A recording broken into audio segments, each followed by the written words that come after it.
দুর্দান্ত স্বাদের ডিমের একটা রেসিপি নিয়ে এসেছি বন্ধুরা। যদি ভালো লাগে চ্যানেলটি কিন্তু অবশ্যই সাবস্ক্রাইব করবেন।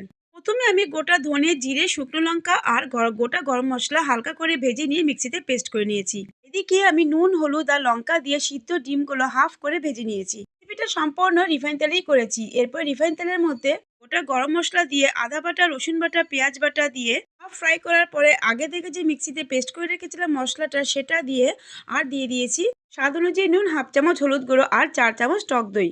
সমস্ত উপকরণ দিয়ে আমি ভালো মতো কষিয়ে নিয়েছি। তেল বেরিয়ে আসার পরে তার মধ্যে দিয়ে দিয়েছি গুঁড়ো করে রাখা কেশরি মেথি আর মিল্ক ক্রিম। সমস্ত উপকরণ দিয়ে আবার আমি 5 মিনিট রান্না করে নিয়েছি, মানে কষিয়ে নিয়েছি। তেল বেরিয়ে আসার পরে পরিমাণ মতো জল দিয়ে ডিমগুলো দিয়ে দিয়েছি। এদিকে আমার ডিমটাও হচ্ছে আর এদিকে আর একটা কড়াইতে আমি 1 চামচ ঘি দিয়ে তার মধ্যে কিছুটা ক্যাপসিকাম আর কাঁচা লঙ্কা ভেজে নিয়েছি আর সেটা দিয়ে দিয়েছি ডিমের ঝোলের মধ্যে।